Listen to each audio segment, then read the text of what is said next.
Mil gracias, Sandra. Esta semana la noticia estuvo en la Corte Suprema de Justicia. Allí la Sala Penal emitió un fallo que ha causado polémica a nivel jurídico y desde luego a nivel político. ¿Por qué? Porque la Sala Penal estaba estudiando el caso del doctor Wilson Borja, quien fue representante a la Cámara por el Polo, y que de acuerdo a algunos contenidos del computador de Raúl Reyes estaría involucrado en presuntos vínculos con las FARC.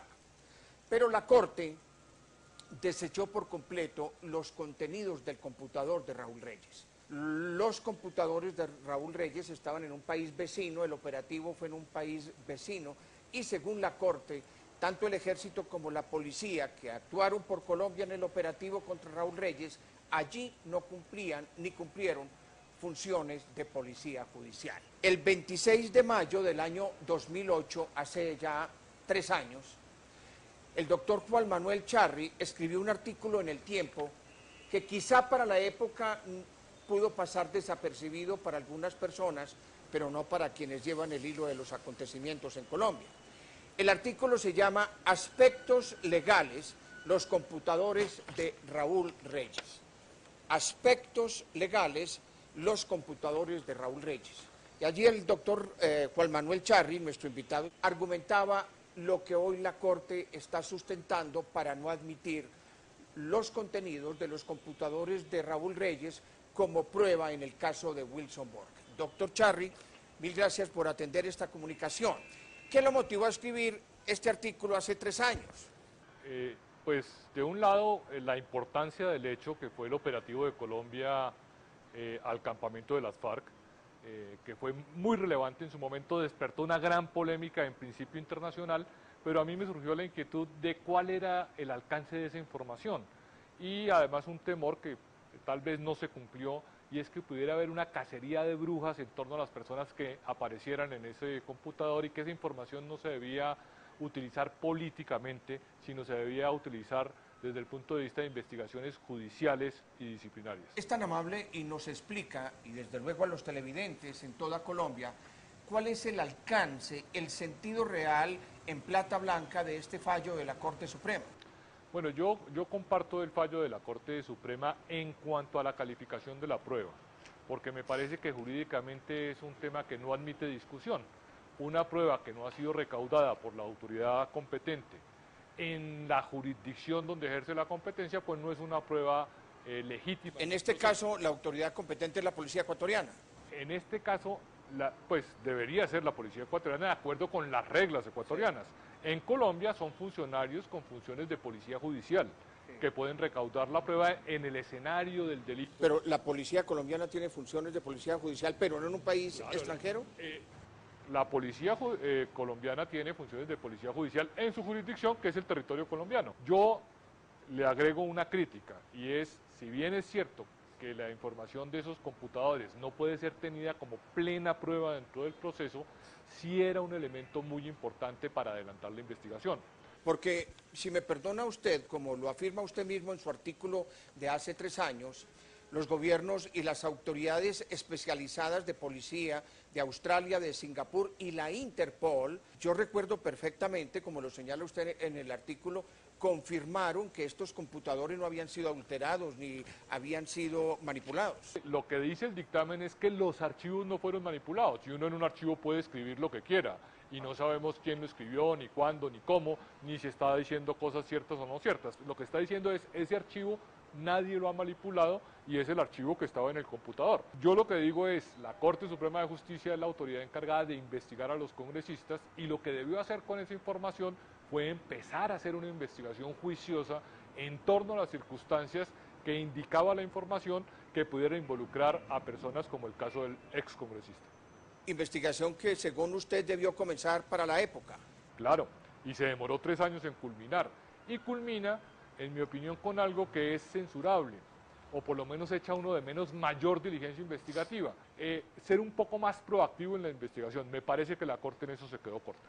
¿Cómo queda la FARC política? Con el caso de Wilson Borja y el fallo de la Corte alrededor de ¿la FARC política muere o no muere?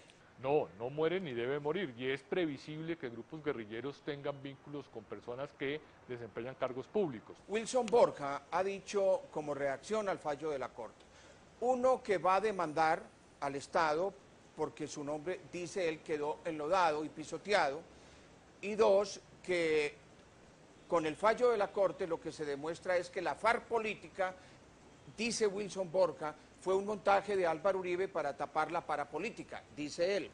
¿Usted qué opinión tiene de esa opinión de Wilson Borja? No, no la comparto. Yo creo que hay elementos para intuir o para deducir que hay relaciones de funcionarios y autoridades y dignidades estatales que puedan tener vínculos con grupos guerrilleros. No creo que se trate de un montaje. La información hay que evaluarla y tiene un alto grado de credibilidad. Encontrar en un campamento guerrillero información dirigida a otras personas que ejercen cargos como congresista u otras autoridades. Pero al mismo tiempo el presidente de la Corte, el magistrado Tarquino Pacheco, dice, pero no nos metemos con el operativo en absoluto porque el operativo nos parece bien. Sí, entonces lo que mata la prueba es el operativo mismo en un país extranjero. No, yo creo que son dos cosas distintas. Uno es el operativo militar, respecto del cual la Corte no puede opinar porque no es asunto de su competencia, y otro es el recaudo de la prueba, en donde no fue recaudada por la autoridad que tiene la competencia, o sea, funciones de policía judicial, y donde no estaba en una jurisdicción donde pudiera ejercer sus funciones. Doctor Juan Manuel Charri, estamos en el caso de la Corte Suprema. En este caso, frente a un fallo político, frente a un fallo jurídico o frente a un fallo santanderista en exceso. No, yo creo que estamos frente a un fallo con elementos jurídicos sólidos, en el sentido de que la prueba no tenía los requisitos.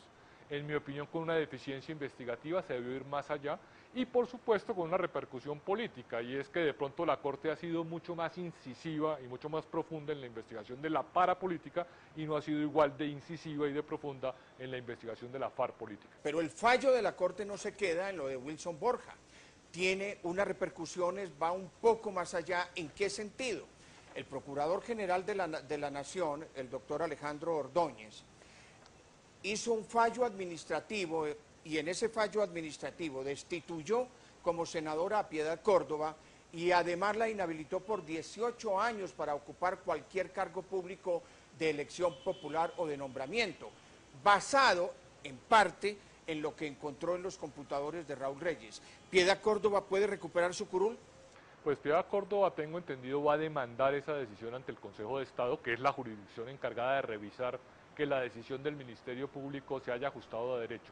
Yo creo que ella tiene un argumento fuerte en sostener que no se le puede imputar responsabilidad disciplinaria a partir de la información de los computadores, porque esa información no fue recaudada correctamente y no puede ser prueba ni en la Corte Suprema de Justicia ni en la Procuraduría General de la Nación. Quedará por discutir, que es lo que ha dicho el procurador, que hay otros elementos probatorios adicionales que le permiten deducir la responsabilidad.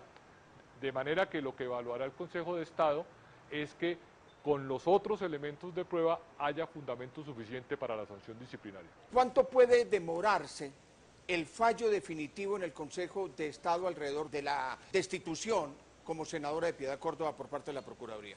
Fácilmente 3 o 4 años. Piense que en el caso de Wilson Borja se demoraron 3 años para adelantar la investigación. Acá sería un proceso de nulidad de la resolución de la Procuraduría, en donde se tiene que desplegar todo el proceso con alegatos, pruebas, etcétera. El gobierno del doctor Juan Manuel Santos está cumpliendo 10 meses. Hay buen gobierno, hay buena administración, hay buenos resultados de gestión. ¿Usted cómo calificaría 10 meses? Yo creo que el gobierno de Juan Manuel Santos ha sido muy bueno, sus políticas han sido excelentes, se ha destacado en materia de relaciones internacionales, en temas locales, en el tema del invierno y en la rapidez de respuesta. Yo creo que ha sido lento, o sea, muy buena política, lenta administración. Buena política, lenta administración. ¿Lenta administración son lentos resultados? Yo pienso que en el campo interno sí. No en el externo. En el campo internacional produjo resultados inmediatos con Venezuela, con Ecuador, con Naciones Unidas, con UNASUR, de manera que allí no hay reparo alguno. Incluida la frase aquella del nuevo mejor amigo. Incluida la frase aquella que les guste a unos y no les guste a otros, fue muy eficiente. Pues doctor Charri, muy amable. El doctor Juan Manuel Charri es constitucionalista, es internacionalista y de una formación extraordinaria. Por eso le he pedido el favor que aceptara conversar con ustedes y con nosotros hoy para que nos diera sus luces alrededor de este fallo de la Corte Suprema de Justicia sobre el contenido de los computadores de Raúl Reyes. Sandra, siga usted con el noticiero. Bueno, hasta aquí hemos llegado por hoy. Gracias por acompañarnos y recuerde que dentro de 8 días tenemos una nueva cita con el noticiero que refleja la vida de las comunidades locales. Alcaldes y alcaldesas, recuerden nuestra cita semanal con toda la información municipal.